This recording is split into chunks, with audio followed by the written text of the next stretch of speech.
चरण को करूं सप्रेम प्रणाम।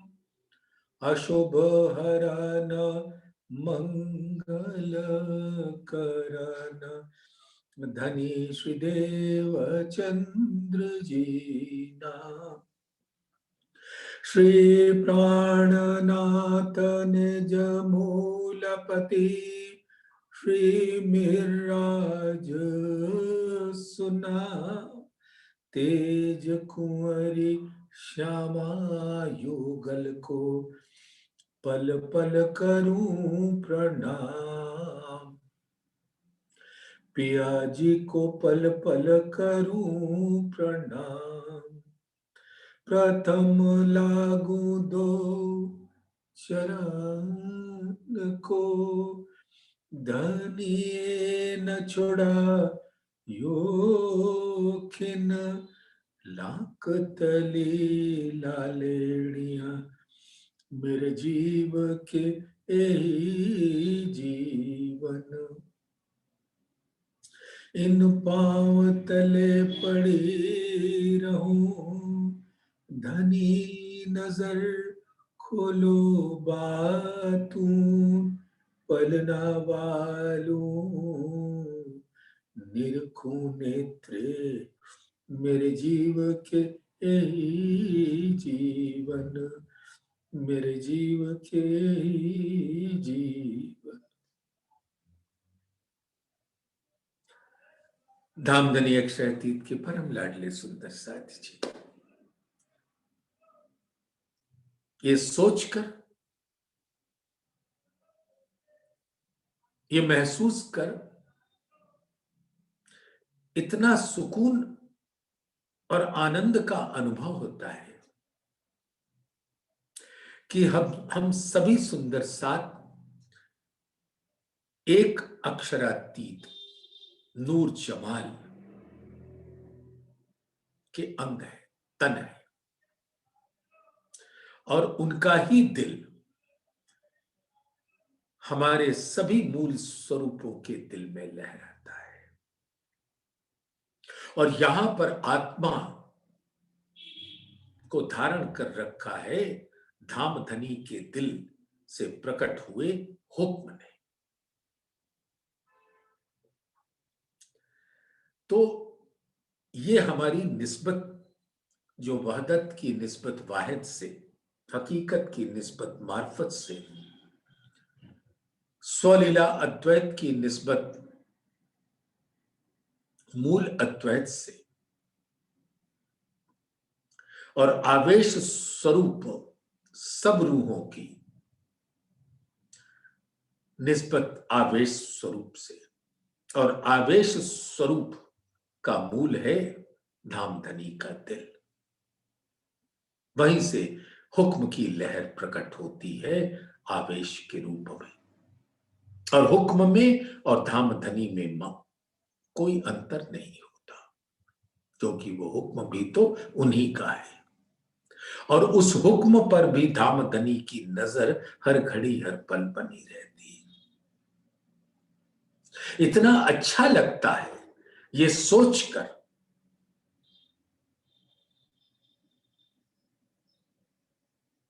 कि हम धामधनी के अंगे संगे हैं, और इसकी कोमलता और शीतलता दोनों का सुखदायी स्पर्श हमारे दिल पर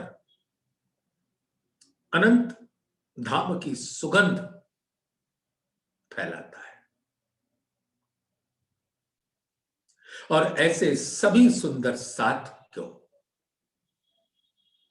मेरी इस आत्मा के प्रेम भरे दिल का सिजदा नमन कबूल किया जाए। अब अकेले रहने का जी नहीं करता। ये संसार तो अकेला ही है, यहां कोई अपना नजर नहीं आता। एक छलावा है, ये सोच कि इस संसार में कोई अपना है। हैं तो बहुत सारे, तरह तरह के नाते रिश्ते संबंध हमने बना रखे हैं। उसमें रहते हुए भी उससे अलग होकर पिया से मिलन एक अद्भुत सुख की अनुभूति कराता है। इनविद मेला पीऊ का, पीछे न्यारे नहीं रैन दिन, जल में नहाइए कोरे रहिए, जागिए माहे सुपन। अब इस प्रकार से इस माया रूपी भव सागर के जल में रहते हुए भी इससे बिल्कुल अलग रहना है। और वस्तुतः हम अलग हैं। अब कैसे? धामधनी कहते हैं, रूहो तुम मेरे तन हो, और आत्म मूल तन पर आत्म का प्रतिबिंबित स्वरूप है। और धामधनी के हुक्म ने उसको धारण करके आवेश स्वरूप के माध्यम से इन मानव तनों पर विराज दिया और उसके दिल को भी अर्श कर दिया। ये मानव तन निजस निपट गंदे है तो है, लेकिन धामधनी ने जब अपनी आत्मा को बिठाया तो जबराइल और असराफील, ये दो हुक्म के फरिश्ते, सफाई में पूरी तरह से जुट गए। अब कोई महल है, कोई गया नहीं वहां बहुत दिनों से, खंडहर का स्वरूप है उसका।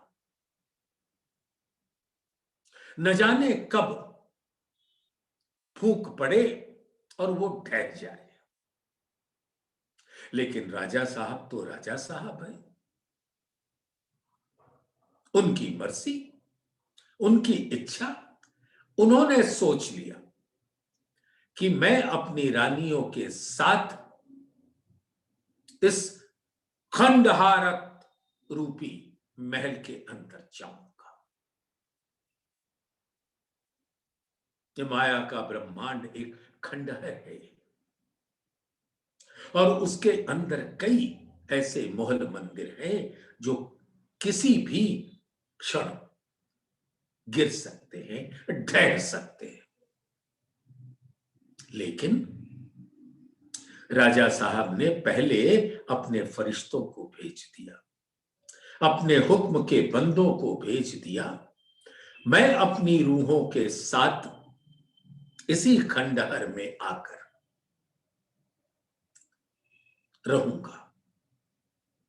जाओ और ये देख लेना कि यह खंडहर रोशन हो जाए, जगमगाए, वहां धूल का एक कतरा भी न रहे।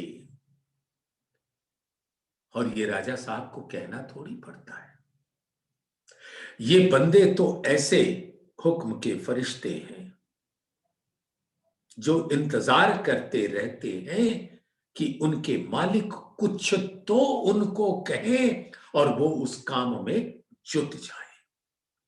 और वो दो हैं जबराइल और असराफील। भेजा तो इस मानव तन के गंदगी तो खंडहर के जैसे है, लेकिन जबराइल ने पाक साफ कर दिया और उसके अंदर जब आत्मा विराजती है तो धामधनी तो अंगे संगे अरस परस कभी अलग हुए नहीं थे, न होंगे और न कभी थे, न थे, न है, न होंगे। बस सीधी सादी सी बात। तो घर तो साफ कर दिया, पवित्र कर दिया और अर्श का जल छिड़क दिया, जिससे वो अद्भुत पवित्रता का स्वरूप हो गया और अर्श की जल की सुगंध आत्मा के नासिका के द्वारा उसके दिल में भर दिया। वाणी का, दामदनी के वचनों का।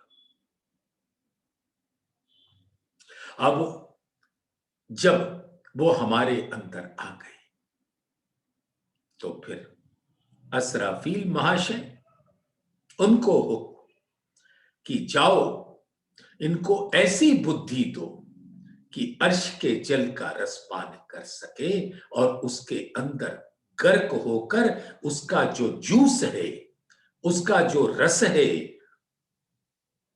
इश्क, उसमें सराबोर हो जाए। हमें मालूम नहीं पड़ता है इस संसार में कि असराफील और जबराइल हमारे संग कर क्या रहे हैं, हमें नहीं पता चलता। लेकिन तुम मानो ना मानो, जानो ना जानो, वो अपने काम में लगे रहते हैं। अब तुम तो रानी हो, मतलब कुछ करो भी नहीं तो भी तुम्हारा अधिकार है। जबराइल असराफील तो काम करते रहे, लेकिन ओ रानियों, अब राजा आए और इसके बाद भी अगर तू मुंह फेर कर सोती रही तो रानी का अधिकार न छिन जाए। इतना भी ना मान के बैठ कि मेरा तो कुछ होगा ही नहीं। अरे इस तन से अंकुर को हटाकर ऐसे तन पर डाल देंगे कि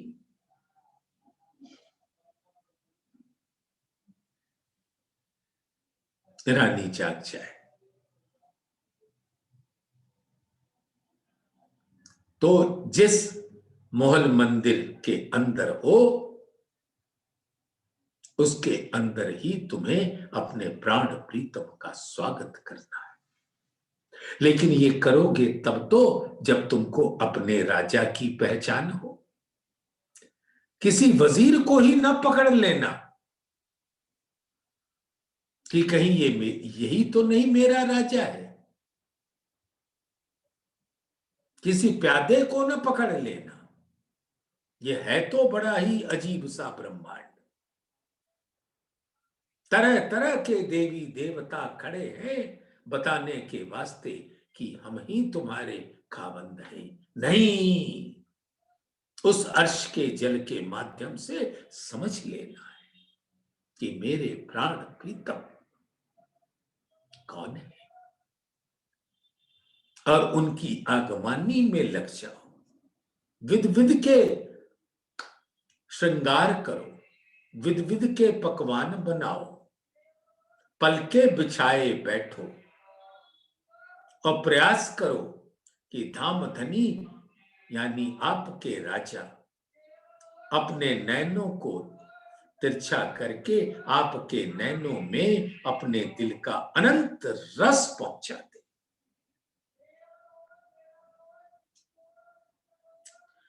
तो सुंदर साथ जी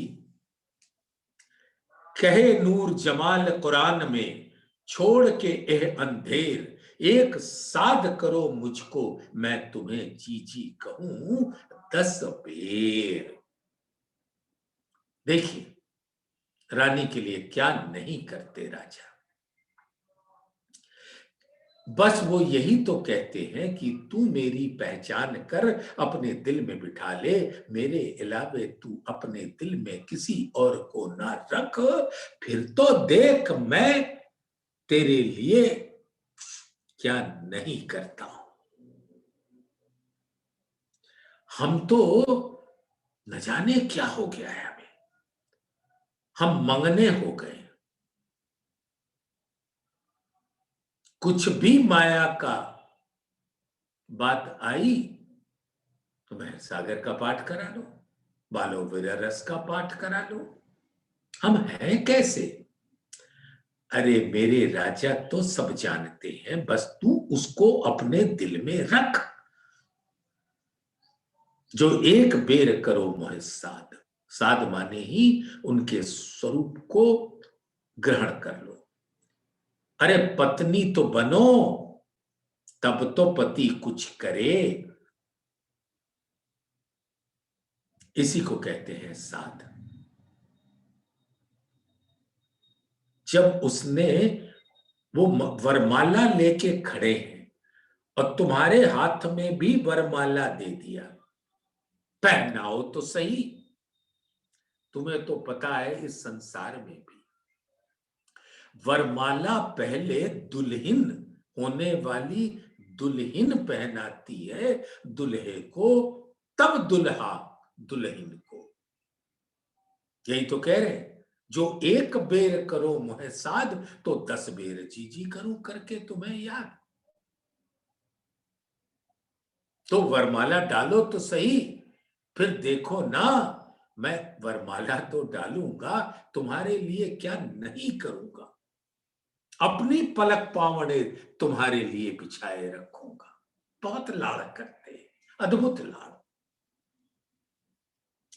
तो कहे नूर जमाल कुरान में, छोड़ के यह अंधेर, एक साध करो मुझको, मैं तुम्हें जी जी कहूं 10 में। यूं हके लिखिया कुरान में, हक रूहों की करे जिक्र, पीछे आपन करत हैं, रूहें क्यों ना देखो दिल धर। तो धाम धनी तो पहले अपनी धाम की अंगनाओं का गुणगान करते, महिमा करते, महिमा गान करते। उसके बाद तो तुम कर लो। फिर भी न जाने हम कैसे हो गए निजस गंदे, लेकिन फिर भी है उनके अहल। इसके पहले की चौपाइयों में आपने ग्रहण किया हुआ है, अहल यानी वारिस। पत्नी समझो ना, वारिस क्या। हके लिखिया कुरान में, पहले मेरा प्यार, जो तुम पीछे दोस्ती करो तो भी मेरे सच्चे यार। आपने इस संसार में भी देखा होगा ना, जब कोई प्रेमी प्रेमिका होते हैं या होने वाले होते हैं, तो पहला कदम कौन बढ़ाता है? लड़का। वो पीछे पीछे घूमता है, फिर तुम फना होकर कुर्बान हो जाती हो, फिर वो प्रेमी प्रेमिका का स्वरूप हो जाता है, फिर पति पत्नी का स्वरूप हो जाता है। तो धामधनी फरमाते हैं कि चलो पहले तो प्यार मैं तुम्हें करता हूं, उसके पीछे तुम करोगे तो भी मेरी हासिल खास पत्नी होगी। अब महामती जी तो इस संसार की सारी बातें बता रहे हैं जो आप अच्छी तरह जानते हो। समस्या ये है कि हम जानते तो हैं, लेकिन फिर उसी में लटके रहते हैं। आगे सुन लीजिए। रूहें सुनो एक मैं कहूं, महामती जी कहती हैं अपनी संगी आत्माओं को कि तुम्हें एक बात बताती हूं।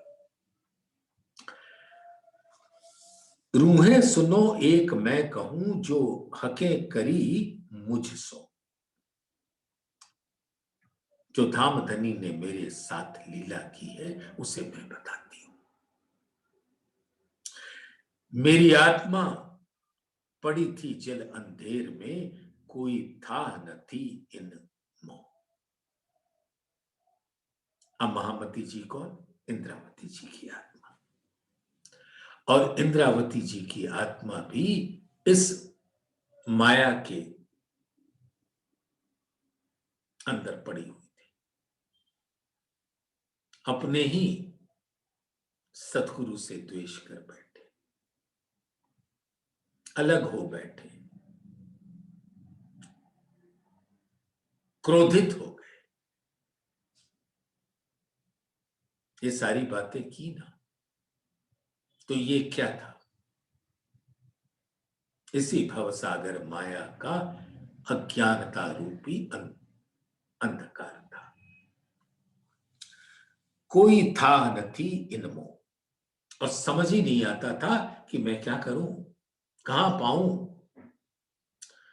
भव सागर जीवन को किन पाया नाही पार, दुख रूपी अति मोह जल माहे धकत जीव संसार। अब यहां के सभी प्राणी इस अग्नि रूपी जल में डूबते उतराते हैं। ये जल ऐसा है जिसका तापमान इतना अधिक है कि क्या बयान किया जाए। वस्तुतः हम हमेशा ये सोचते हैं कि जल हमेशा हमेशा शीतल होता है, लेकिन ये भवसागर का जल का तापमान तो इतना अधिक है कि वो हमारे अंग अंग में फफोले डाल देता है। हमारा मांस मांस हड्डी हड्डी उसके अंदर गल जाता है।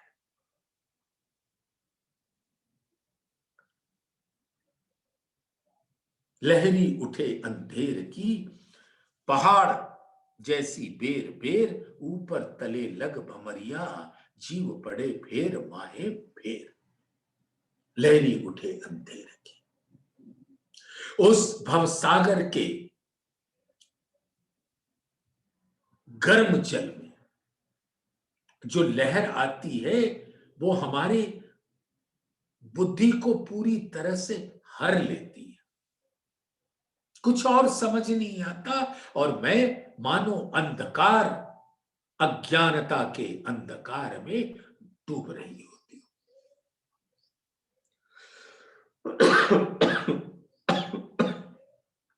माहे धकत जीव संसार, इसके अंदर संसार के सभी प्राणी जल रहे होते।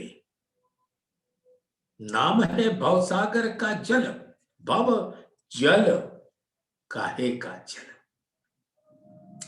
मीठा शीतल बस अर्श का जल है, बाकी सारे जल दुखदाई है। लहरी उठे अंधेर की, पहाड़ जैसी बेर बेर, ऊपर तले लग भमरिया, जीव पड़े फेर फेर माहे हैं फेर। बस इसके चक्र में जीव घूमता रहता है। बेचारा एक शिशु, नवजात शिशु माता के गर्भ से प्रकट होता है। कितना अच्छा होता है। और फिर माया के भमरिया, मछलियां, मगरमच्छ उसको खाने लगते हैं, और वो अनंत दुख को अंतोतगत्वा प्राप्त होता है। निपट अंधेरी ला एकी, सिर न सूझे हाथ पाए, टापू पहाड़ों बीच में सब बंधे गोते खाए। तो ऐसे ही है ये भवसागर, जैसे मानो दो कोई टापू है इस भवसागर के अंदर, उस टापू पर हम पहुंच जाते हैं, लेकिन फिर ये लहर हमें खींच लेती है और अपने चक्राव में फंसा देती है। मगर मच्छ माहे बुजरक, वजूद बड़े विकराल, खेले निगले जीव को एक दूजे का काल।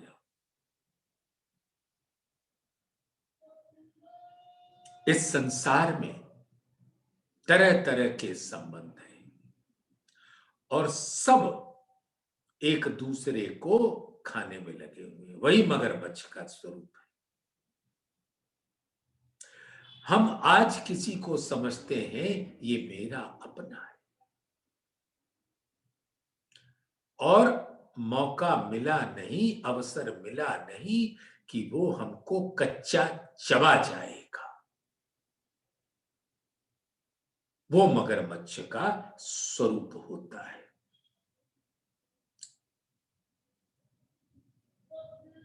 खेले निगले जीव को एक दूजे का काल, सबको मृत्यु के घाट पर उतारने के लिए ललायित रहते हैं। उनकी प्रवृत्ति ही यही है और हर प्राणी की नियति यही है। और इससे बाहर आने के लिए इस भवसागर का जल नहीं, यहां पर हमको अर्श का जल, जो धाम धनी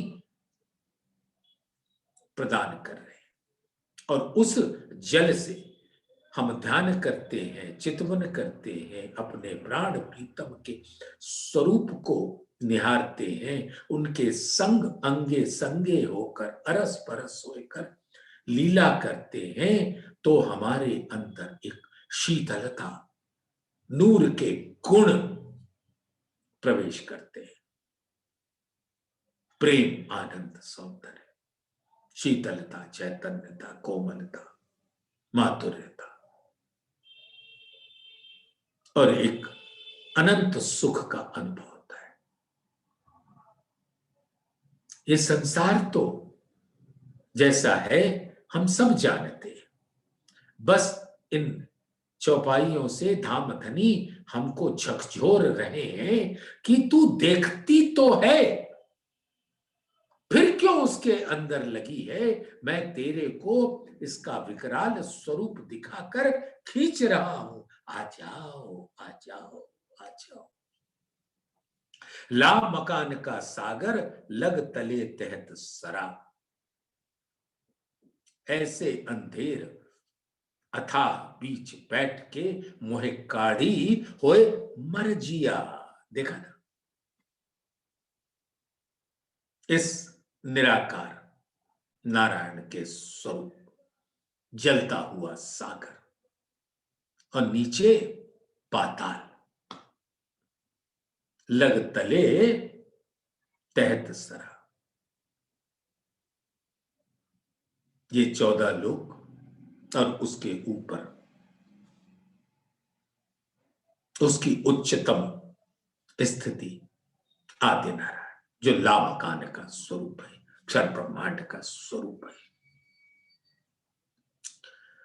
और वहां अज्ञानता का अंधकार सब प्राणियों को घेर कर बैठा है, और हम भी आए इसी ब्रह्मांड में, लेकिन हम तो मूल संबंधी है ना, रानी है, धामधनी ने ब्याहा हुआ है हमें, तो गोताखोर होकर आए और हमको यहां से बाहर निकाल लिया। काढ़ के बूझ ऐसी दई, मुझे समझाई सब इत का, और मुझे निकाल लिया और ऐसे तारतम ज्ञान से नवाजा कि इस संसार के स्वरूप की और अपने घर की सब बातें बताती, बेशक का इल्म दिया जासों बैठी बीच बका, और ऐसा बेशक शंका से रहित अर्श का जल देकर जासों बैठी बीच बका, अब मेरी सुरता धाम में पहुंचा दी अपने चरणों में। ये सब किया हक ने वास्ते इश्क के, एक जरे जरा जो दुनिया में, जो विचार देखो तुम एक। अब ये धामधनी ने क्यों किया? इश्क के वास्ते, क्योंकि उनका लाड़ अनंत है, और हम उनके तन हैं और जो इश्क का अंग है। हक अंग देखे जेते सूरत के, सो तो सारे इश्क सागर। अपने अंगों से अरस परस करते और रब्त करवा बैठे, तो वो भी तो एक कारण बनी गया था। दिखाना था अर्श की बादशाही और वाहिदत का इश्क।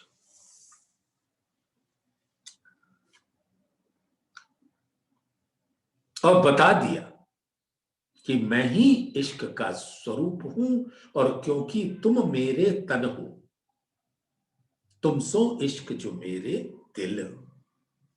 तो बके क्यों कर पाओ बका मिने, जो सहूर करो सब मिल। मैं कहया नूरी अपना रसूल, तुम पर भेजा फरमान। लिखी कुछ बातें दिल की, हाय हाय कहवतियों हो सुभान। अब धामधनी ने अपने रसूल को भेजा, मोहम्मद साहब को 90,000 हर्फ सुनाकर, आदेश के साथ कि ये जाहिर करना और ये छिपा कर रखना, जिसको आकर मैं खुद जाहिर करूंगा। तो मैं कहया नूरी अपना रसूल, तुम पर भेजा फरमान। किसके लिए फरमान भेजा? ये 90,000 हर्फ कहे तो अक्षर ब्रह्म को, लेकिन कहे आपके लिए, और उसी के अंदर इश्क का खुलासा है। लिखी कुछ बातें दिल की, हाय हाय कहवतियों सुभान। यानी मार्फत का वो सारे भेद खोल दिए सिर्फ तुम्हारे वास्ते, क्योंकि उनके दिल पर मात्र तुम्हारा ही अधिकार है। अपनी महिमा समझो सुंदर साथ। लिखी अंदर की इशारतें और रमूजे जे, कुंजी भेजी हाथ रू अल्लाह, जाए दीजो अपनी अरवाहों को एक। और दामदनी ने अपने दिल के वो गोहे भेद, रहस्य, जो धाम में भी हमको ना बताया था, और वो 90,000 हर्फों में फरमा दिया। और उसको खोलने के वास्ते अपने ही दिल के स्वरूप, आनंद अंग के स्वरूप श्यामा जी को कुंजी दे दी। दिल को कौन खोलेगा? दिल ही खोलेगा। तो कुंजी भेजी हाथ रू अल्लाह, जाए दीजो अपनी अरवाहों को एक। अब वो इशारतें जो हैं 90,000 हर्फों में, उसको खोलकर कहा उनको कि अपनी रूहों को जाकर प्रदान करो उनके नूर के स्वरूप को। सो कुंजी दई मुझको और खोलने की कल, तिनसे ताले सब खुले, पाई आखिर अव्वल असल। अब वो कुंजी महामती जी फरमाते हैं कि अब उनके पास आ गई, और ताला भी है उस ज्ञान पर 90,000 हर्फ पर, और चाबी भी है। लेकिन यही नहीं पता कि उस चाबी से ताला खोले कैसे। तो वो दूसरे हिजाब में जब श्यामा जी पधारी, तब खोलने की कल दी, विधि दी। तिनसे सो कुंजी दई मुझको और खोलने की कल, तिनसे ताले सब खुले, पाई आखिर अव्वल असल। अब परम धाम की वो हर बात पता चल गई, और उसके पीछे जो मूल कारण था वो भी पता चल गया। और हुक्म का स्वरूप, नूर का स्वरूप, जमाली का स्वरूप, जलाली का स्वरूप, निस्बत का स्वरूप, वाहिद का स्वरूप, वाहिदत का स्वरूप सब जाहिर कर दिया। तिन से ताले सब खुले, पाई आखिर अव्वल असल। अब जैसे तिन से ताले सब खुले, धामधनी ने हुक्म वेद कतेब में लाखों लिखे निशान, तो वो सारी बातें अब इस तारतम ज्ञान की कुंजी से, लदुन्नी से खुल गए। और कोई ना खोल सके तीन सूरत का हाल, फैल हाल दो उम्मत के, तो को लिखिया नूर जमाल। अब धामधनी तुम्हें क्या फरमाते हो कि सदगुरु धनी श्री देवचंद्र जी ने मुझसे कहा था कि एक तुम्हें ही शोभा मिली है कि इन तीनों सूरतों का बयान कर सको और ब्रह्म सृष्टि की करनी और रहनी को उजागर कर दो। फैल हाल तो को लिखिया नूर जमाल। और अक्षरातीत ने अपने हुक्म से ये सब कुछ संपादित करा दिया। सुख देओ दो उम्मत को, बीच बैठ नासूत, चिन्हाए इश्क हक साहेबी, बुलाए ल्याओ लाहूत। अब श्यामा जी को क्या कहा था? बुलाए ल्याओ तुम रूह अल्लाह, जो रूह है मेरी आसिक, रब्द किया प्यार वास्ते, कहियो कहलाया हक। तो श्यामा जी को ये आदेश हुआ कि अपनी रूहों को लाओ। उन्होंने पूछा भी था कि मैं इनको कहां ढूंढूंगी, इनको कैसे पहचानूंगी? वो तुम्हारा काम नहीं है, क्योंकि मूल में तो मैं ही जगाऊंगा। मैं इन्हों को जगाऊंगा भान के सुबह सक, इन्हों को इन जिमी में करो वाहिदत माता। बस तुम आगे तो आओ। तो आगे किया महामती जी को, और किया कराया सब धामधनी का। तो सुख देओ दो उम्मत को, ब्रह्म सृष्टि को भी और ईश्वरीय सृष्टि को भी, अक्षर को अलग नहीं छोड़ते। सुख देओ अर्श के जल का सुख, दोनों सृष्टियों को दो, बीच बैठ नासूत।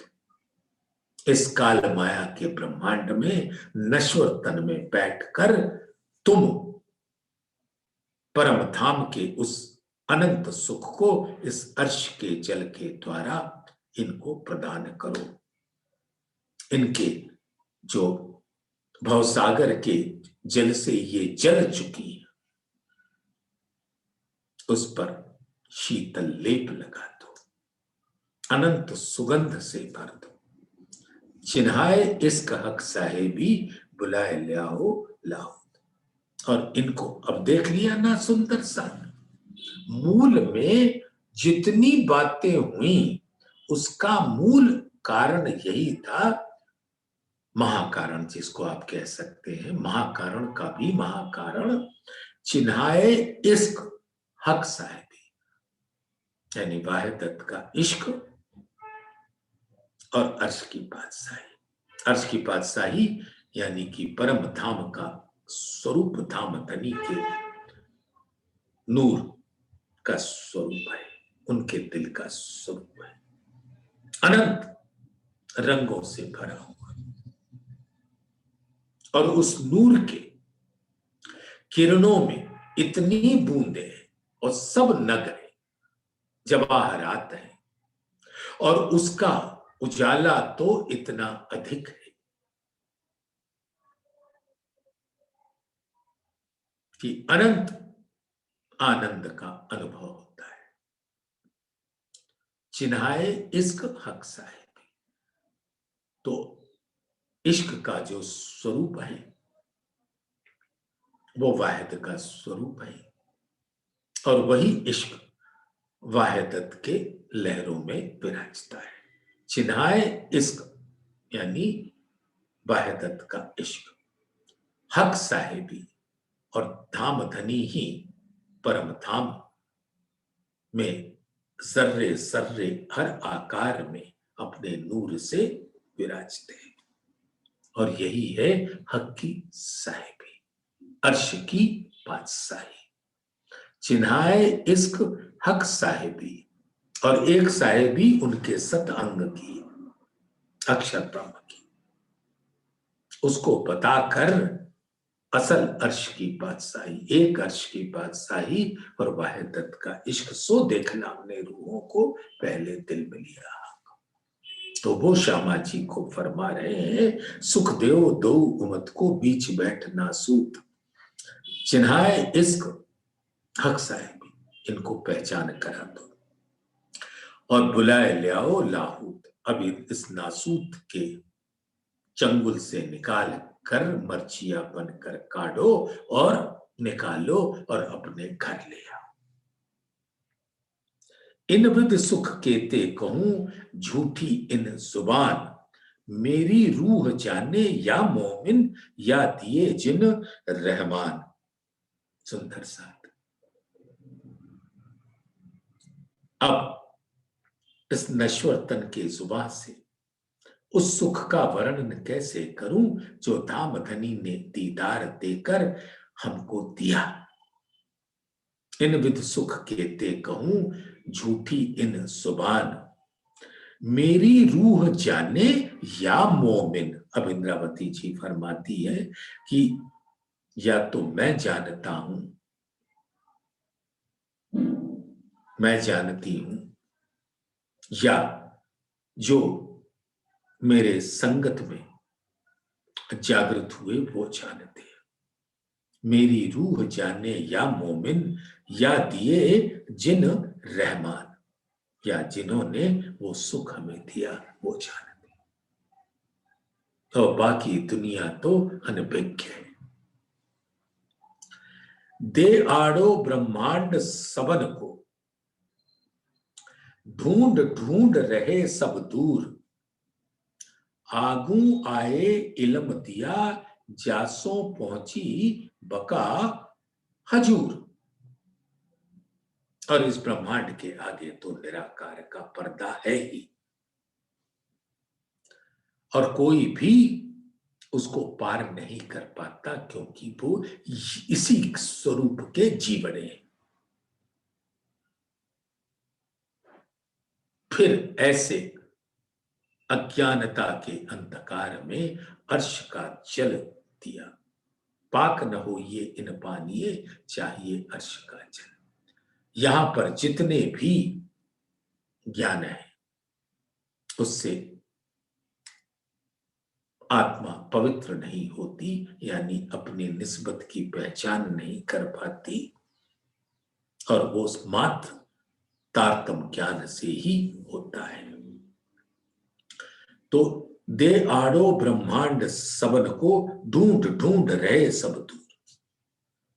तो परम धाम के स्वरूप से बिल्कुल ही अलग रहे, आगू आए इल्म दिया, और फिर इस संसार में आकर श्याम जी के मंदिर में और हफ्सा में, और जो अद्भुत खजाना दिया उससे जासो पहुंची बका हजूर।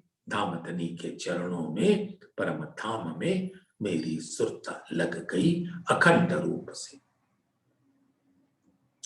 केती कहूं मेहर महबूब की, जो रूहें देखो सहूर कर, श्री महामत कहे मेहर अलेखे, जो देखो रूह की नजर। अब महामती जी फरमाती है कि धाम धनी के लाड़ के स्वरूप मेहर को, के रंगों को देखो। केती कहूं मेहर महबूब की, जो रूहें देखो सहूर कर। और जागृत बुद्धि के प्रकाश में निज बुद्धि के ज्ञान के द्वारा धाम धनी के सुंदर नूरी स्वरूप को देखो। केती कहूं मेहर महबूब की, जो रूहें देखो सहूर कर। और सभी रूहों को कहा जा रहा है, तुम्हें जागृत बुद्धि दिया है, जागृत बुद्धि दे इन्हों को, जिनसे देखी लहरें बका हक। शराब तहूरा उतरी इन्हों पर, पिलाया हाथी हक इश्क। सभी ब्रह्मात्माओं को जागृत बुद्धि अता की है, दिया है, और बिना जागृत बुद्धि के सपने की बुद्धि से धामधनी का ज्ञान ग्रहण नहीं किया जा सकता। महामत कहे मेहर अलेखे, अलेखे माने इतने हैं जो देखे नहीं जा सकते। तो महामती जी फरमाती है कि धामधनी की महर के रंग रस किरणें तरंगे अनंत है। और ये किसको दिखता है? जो धामधनी का अंग है, निस्बतियां हैं, अंकुरियां हैं, जो देखो रूह की नजर। अपने अंकुर को पहचानना है, अपनी निस्बत को पहचानना है, और तब उस निस्बत की नजर से जब परम धाम के स्वरूप को, अपने मूल स्वरूप को देख पाएंगे, तब उस इश्क के रस में सराबोर हो जाएंगे। तो सुंदर साथ जी, ये 56 नंबर की अंतिम चौपाई है प्रकरण 8 की। केती कहूं मेहर महबूब की, जो रूहें देखो सहूर कर। श्री महामत कहे मेहर अलेखे, जो देखो रूह की नजर, जो देखो रूह की नजर। बोलिए श्री प्राणनाथ प्यारे।